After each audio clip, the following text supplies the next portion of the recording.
something last night as I've been digging. I've been doing a lot of digging. One thing leads to another. Have you ever noticed how when you get on the trail, one thing leads to another? And when I started reading this, it's one of these things in your life, when you read it, you'll never forget it. I'll never forget this. I'll never forget it because of the implications involved in it. First of all, it's the testimony of an honorable man. Admiral, he's an admiral. He's gone on now, but Admiral Byrd, Richard Byrd. Here's the man who flew over the North Pole and was awarded the Congressional Medal of Honor. And I read the statement attached to that, how that he risked his life and so forth. He flew over the South Pole. That's not all he did, though. After the war, he led an expedition to South America with over 4,000 troops and 8, 9, 10, 12 warships. And it was called Operation High Jump. Never heard of it. But when you find out about one thing, it leads to another thing.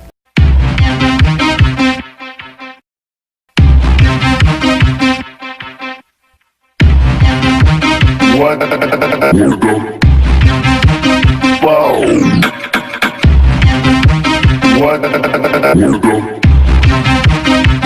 the fuck? But let's get into it quickly because you're wondering what's going on. The man's an aviator. He's a pilot. And he leaves at 0600 hours. That's 6 o'clock in the morning for folks that, if you're not familiar with the 24-hour clock. 0600 to 6 o'clock in the morning. He flies out and he headed north. He gives updates as to his flight, to turbulence that he gets in the air. He drops his altitude, raises his altitude, standard procedures of any pilot. And he does this, and he talks about how he does it, and continues to fly. He has constant radio checks with his base, so they'll know where he is. They keep up with him. And back in those days, they didn't have GPS and all of that stuff, so they flew by what's called dead reckoning a lot of times. And pilots know exactly what I'm talking about when I'm talking about dead reckoning. He continues to talk to them until he gets down, until he comes. He's flying over the ice. He's flying over the North Pole.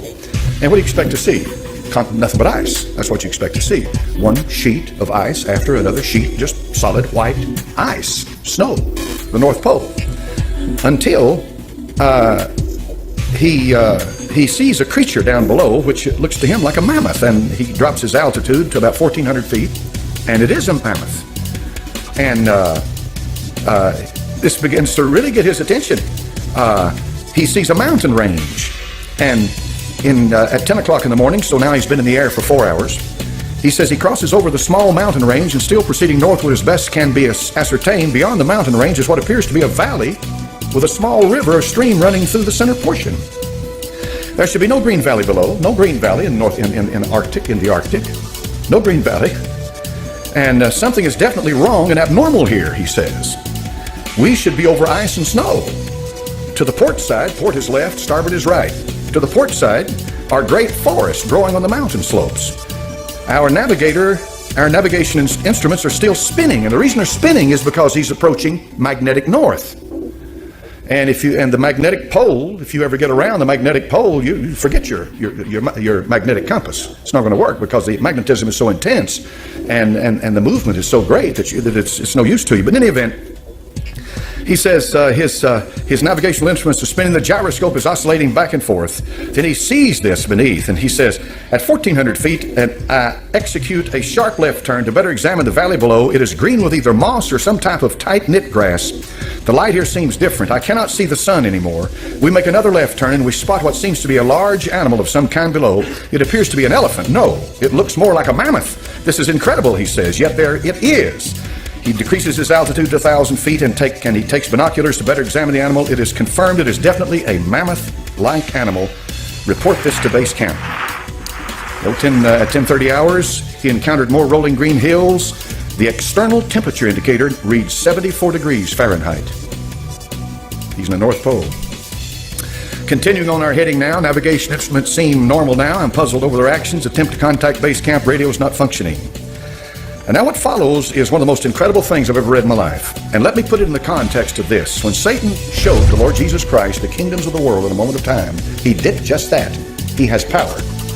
And there are things going on that there's absolutely no physical definition or logical reasoning to, but the existence of it cannot be denied. And this is what's happening here. In 11:30 hours, countryside below is more level and normal. If I may use that word, ahead we spot what seems to be a city. This is impossible. Aircraft seems light and oddly buoyant. The controls refuse to respond. My God, he says, off our port and starboard wings, a strange type of aircraft. They're closing rapidly alongside. They're disc-shaped and have a radiant quality to them. They are close enough now to see the markings on them. It is a type of swastika. This is fantastic. Where are we? What has happened? I tug at the controls again. They will not respond. We're caught in an invisible vice grip of some type. 11:35 hours, our radio crackles and a voice comes through in what appears to, in English, with what appears to be a slight Nordic or Germanic accent. The message is, welcome, Admiral, to our domain. We shall land you in exactly 7 minutes. Relax, Admiral. You are in good hands. I note the engines of our plane have stopped running. The aircraft is under some strange control and is now turning itself. The controls are useless. In plain words, he's been taken over completely. Now, up to this point, you're going to say to yourself, well, this is a madman. Or you may say to yourself, I know the power of the devil. I know how he can deceive. And what follows, he is taken into a city by blonde-haired men who look like these Aryans that Hitler and the rest of them were talking about in Germany. And then he's finally taken to their leader. And when he's taken to their leader, he has a conversation with him. He's their master. And that master tells him that essentially that they've been observing us on top of the earth where we live for a long time, and that we have gotten to the point by killing each other. And they're talking about the atomic bomb that had just been recently dropped on Hiroshima and Nagasaki. You know those two. This happened in 1947, I think this happened. And they were saying that we are going to have to do something with the people who dwell on earth. They tell Admiral Byrd that he's an honorable man, and he asked him, why am I here? They said, because you're chosen to be here. You're a man that we can trust. We're going to tell you what's happening. We're going to tell you all of this. They tell him. They send him back. So he goes back and he tells his superiors. And apparently they tell him to hush this up. This stays hushed until right before he dies, this diary comes out. Because he says, I cannot leave this world without letting humanity know what has happened. I cannot leave. I must tell them what happened. Before we go any further, let's ask ourselves some questions. Number one, did he write this diary? Is this Admiral Byrd's diary? Did he really write this? Number two, if he really did write this, and this is legitimate, this is his diary, then something obviously happened to this man when he was over the North Pole. Something happened. Something obviously happened to this man. Number three, regardless of whatever happened to this man, he's convinced something happened to him, so it's incumbent upon us, what did happen to him when he was over the North Pole? All right? If you press this thing a little further and do a little more studying into it, you'll find out that there's an awful lot of people out there that believe the earth is hollow, that there's not a molten mass in it like they say. Now, if you're a Bible believer, you know this. You know that the heart of this earth, hell, is located. If you believe the Bible, all right? If you believe the Bible. And if you believe the Bible, the book of Revelation makes it very plain that the bottomless pit, which is hell, was opened, and out of that pit came these creatures upon the earth. They're coming out on the earth. They're coming out on the face of the earth. Now, that's a wild thing. This is why a lot of churches in this country, an awful lot of churches in this country, absolutely refuse to read or study the book of Revelation or preach from it, because it has some things in it that just literally blow your mind. And that's one of them, talking about creatures coming up out of the bottomless pit, Apollyon and Abaddon and all of that. But if I'm a Bible believer, I believe it's real. All right. You can get off and you can get way out in left field with a hollow earth theory. All right. And you can get in deep into all of this stuff that I'm just going to present it to you this morning in the context of what we're studying, because we're studying a deceit that's coming on this earth of unbelievable proportions. A deceit, all right, a deceit. Now, we know that Adolf Hitler, when he was Chancellor of Germany, was deep into the occult. We know they didn't do anything unless they consulted their occult masters and prognosticators and what have you. And that the German high command, Himmler and men like that, even Himmler himself was far more into the occult than Hitler, and Hitler was head over heels into it, but Himmler was deep into it. These men were guided every moment of their life by an occult satanic power and spirit. Germany did definitely develop during World War II some of the highest technology on the earth. I saw this the other day on the History Channel, and I didn't know this. Nobody had ever told me this, but this is what the History Channel reported, that two German scientists in the 30s, these two German scientists had split the atom. Now think hard on that. Think hard on that. And it was the German scientist, Werner von Braun, men like that, who got America into space. That's a fact, folks. That's a fact. No question about that. The only reason they didn't put them to death at Nuremberg with the trials was because they needed them. And so they needed their technology, what have you. Anyway, Germany apparently was way ahead of the rest of the world in some of this technology. Germany had a society called the Vril Society, V-R-I-L. How many's ever heard that term? Most people haven't, but a few of you have, all right? That's an occult society. But the premise of the Vril Society was this. They were able to tap into satanic power and apply it to physical things. See? They were able to tap into to occult power. They called it whatever force they called it. We know what it is. The power is either of God or the devil. But they tapped into it. And they were able to apply it to physical things. There are photographs of flying saucers the Germans made. I've seen them. But they're not flying saucers like the classic example of them. But they are flying saucers. In other words, they are propelled by a propulsion system that was unknown by most of the world at that time.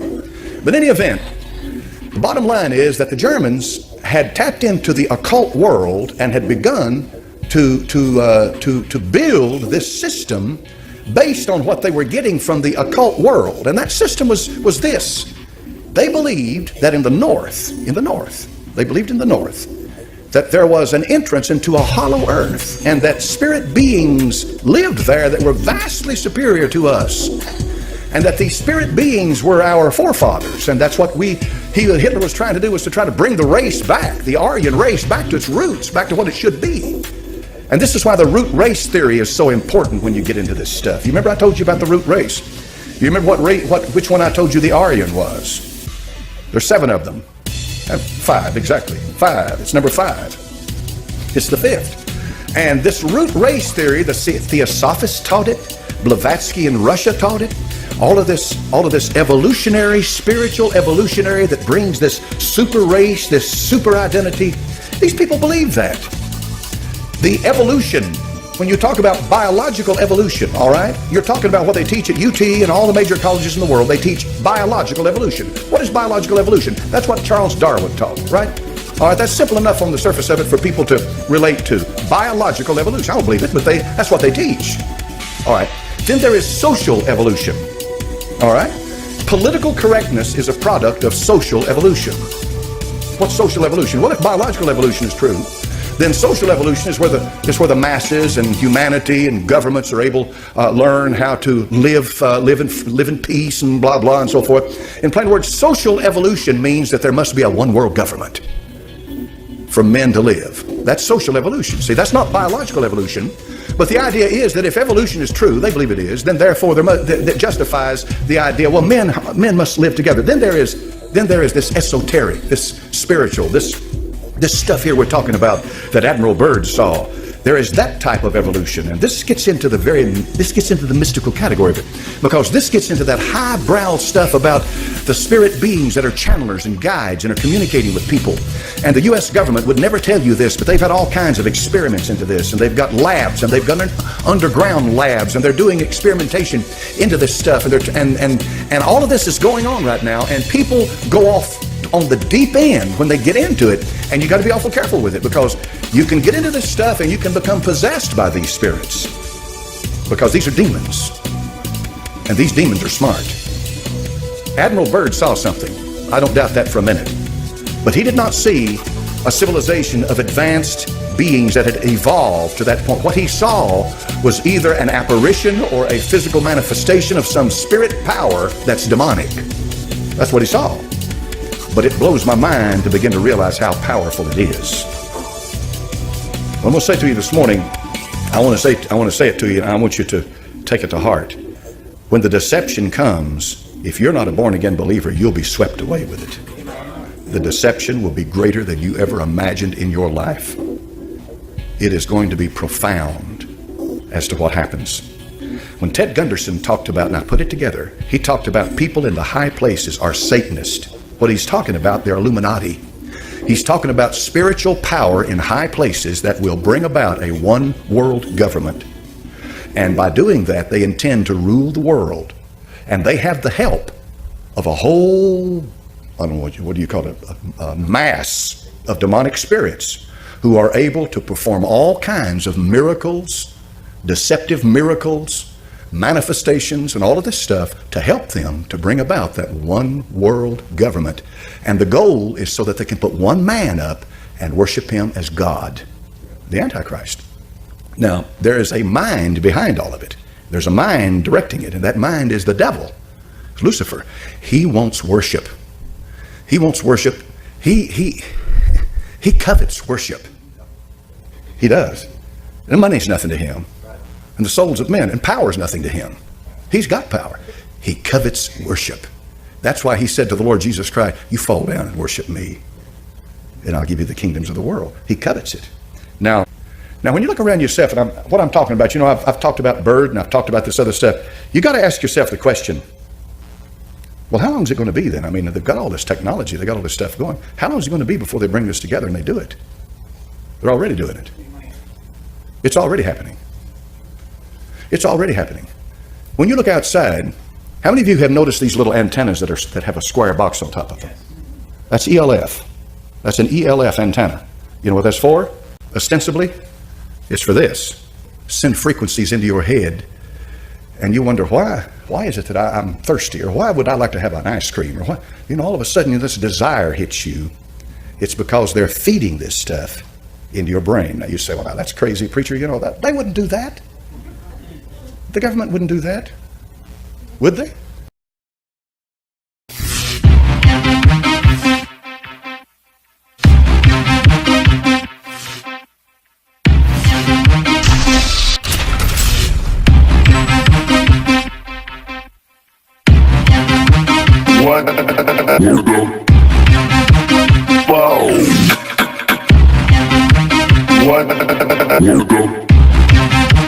What the fuck?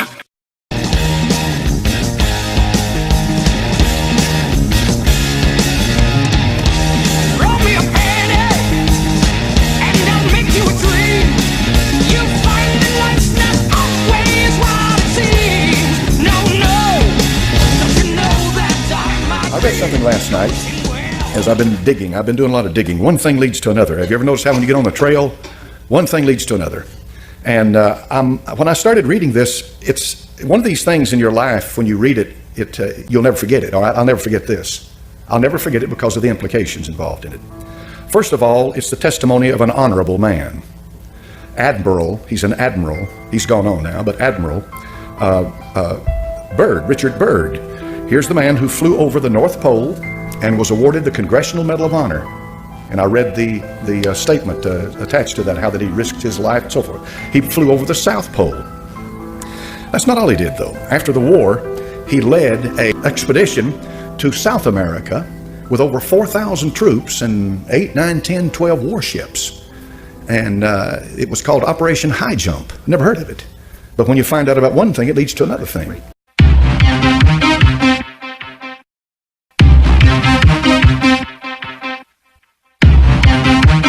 What the fuck?